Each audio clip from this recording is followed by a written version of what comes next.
बिस्मिल्लाहिर्रहमानिर्रहीम। अस्सलाम वालेकुम व्यूअर्स, क्या हाल चाल है। उम्मीद है आप सब ठीक ठाक होंगे, ईमान और सेहत की बेहतरीन हालत में होंगे।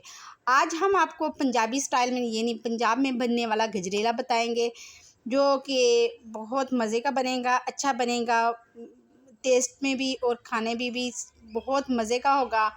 तो ये मलाई जैसा होगा, तो क्रीमी सा टेक्सचर होगा। तो चले हम बनाना स्टार्ट करते हैं मेरे ही किचन में। सबसे पहले हम एक बर्तन रखेंगे फ्लेम पर और उसके अंदर 1.5 किलो गाजरें डाल देंगे। अच्छी तरह से बर्तन को साफ़ करेंगे। तो अब हमने इसमें वो चावल डालेंगे जो हमने तकरीबन 3 घंटे तक भिगो के रखे थे। तो हम इसको पहले पानी में अच्छी तरह कुक कर लेंगे कि हमारे चावल और गाजर अच्छी तरह से गल जाएं। हमने पानी भी डाल दिया है। अब हम इसको ढाँप कर उस वक्त तक कुक करेंगे जब तक ये गल नहीं जाते। हमारे चावल और गाजरें अच्छी तरह से गल चुकी हैं। अब हम इसमें 2 अदद सब्ज़ इलायची डालेंगे खोलकर, और इसमें डालेंगे 3 लीटर दूध। ये देखिए हमने डाल लिया है। अब हम इसको मिक्स करेंगे। अच्छी तरह से हमने मिक्स कर लिया है। अब हम ढाँप कर इसको 2 मिनट मज़ीद पका लेंगे। ये देखिए पक चुका है। अब हम इसमें कोको क्रीम पाउडर डालेंगे जो कि 60 ग्राम है। ये हम पूरा पैकेट इसमें ऐड करेंगे। इसके डालने से ये होगा कि ये हमारा गजरेला बहुत ज़्यादा यमी, बहुत टेस्टी बनेगा।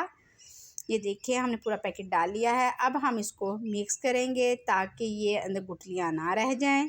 अच्छी तरह से मिक्स करना है और इसको ढाँप कर हम मज़ीद कुक करेंगे।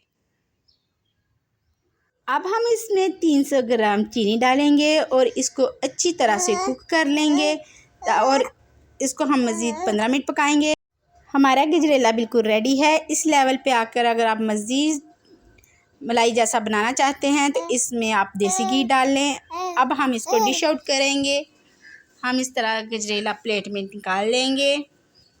ये खाने में बहुत मज़े का है। जो लोग हलवा शौक़ से नहीं खाते उनको ये गजरेला बना के दें तो वो आपकी बहुत ज़्यादा तारीफ़ करेंगे। ये वाकई बहुत टेस्टी है। आप अपने घर में बनाएं और मुझे कमेंट बॉक्स में बताएं कि ये मलाई जैसा आपसे कैसा बना है गजरेला। और अब आप मुझे इजाज़त दें। मुझे वीडियो को ज़्यादा से ज़्यादा लाइक शेयर और सब्सक्राइब भी करें और दुआ में याद रखें। अल्लाह हाफिज़।